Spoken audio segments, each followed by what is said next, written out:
Hi everyone, it's Danny. Alrighty, so today we're gonna discuss about orchid inertia.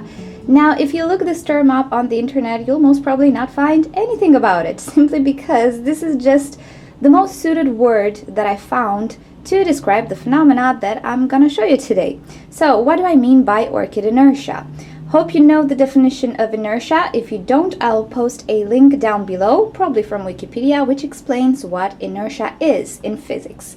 Have you noticed that sometimes you seem to buy a perfectly healthy orchid, but when you get it home, you start to get very shriveled pseudobulbs. Even though you water it and you hydrate the orchid, nothing happens. The pseudobulbs really start to shrivel and there's nothing you can do about it. And then when you unpot it, you discover that all the roots are actually dead. And you're wondering, how could this have happened? Because when I bought it a week ago, 2 weeks ago, it looked perfectly fine. Did I do something wrong? Did I kill it? Or am I killing it in any way? Well, the answer is no, you're not killing it.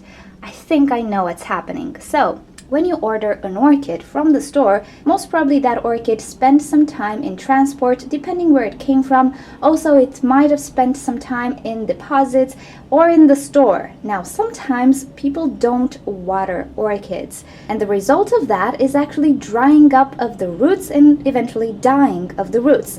But because orchids have an inertia, especially the ones that have pseudobulbs, which retain moisture, you cannot really see this right away. So because the orchid has multiple pseudobulbs that feed each other, that pass energy from one to another to support flower spikes or other things, you don't really see the shriveling right away, even though the roots of an orchid might already be dying or might be already dead. So when you purchase an orchid, it might look perfectly fine, and when you get it home after a few days, a week or 2 weeks, it starts to look like this. I don't know if you remember, but this orchid, when I received it, looked so good. I'll post a picture right here. But ever since I got it, it started to shrivel up like crazy. No matter how much I water it, things don't look better. And my only explanation is the roots are dead.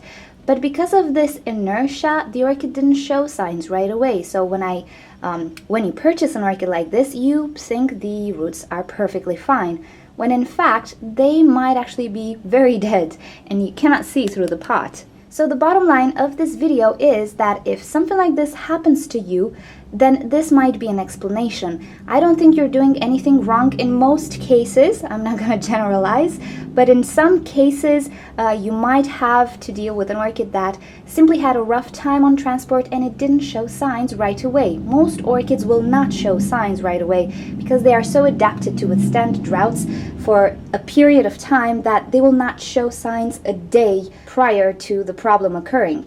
So maybe a week or two after all the roots die, you will have something like this. Now, this doesn't really mean that you cannot trust orchids you buy. In most cases, when you buy a very good looking orchid, it is a good sign, and you should buy that one and not one that has wrinkly pseudobulbs. Because if you buy one that's already in this stage, things are worse than they were in the beginning, let's say. So right now the path for this orchid is to cut the beautiful flower spikes, and that's that. Repot it, see what's happening with the root system, and go from there. Try to give this orchid a fresh start. Try to remove the flowers so they don't drain extra energy from the already draining pseudobulbs. And in the latest video of how to choose a Camellia orchid, I do discuss about this thing with inertia with orchids. It doesn't happen all the time, but sometimes it does seem like it's happening. So that is my explanation on things. This is why I think stuff like this happens. If you have to deal with an orchid like this, the best thing you can do is remove the drainage source, which are flower spikes. Cut them from the base of the orchid, repot the orchid because maybe it's something in the media that's really killing the orchid. Of course, if the roots are dead, they will start to decompose. They're already decomposing in the media. It's not a good idea to leave this orchid in this media any longer. Remove the old media, cut the dead roots, give it a fresh start, and you're good to go. Keep in mind as well, the more pseudobulbs you have, the more energy the orchid has stocked up. Removing flower spikes will save up energy as well. Energy management. So that's the best thing you can do to this type of orchid which is suffering from a lack of roots which did not show in time. Alrighty, so I hope you found this video useful. If you want to see more videos from me, don't forget to subscribe. You can leave me comments, suggestions, and questions in the comment section below. Feel free to follow me on Instagram and Twitter, and also visit orchidnature.com for more care sheets, identifications, and forums, and all sorts of goodies. I'll see you next time. Bye!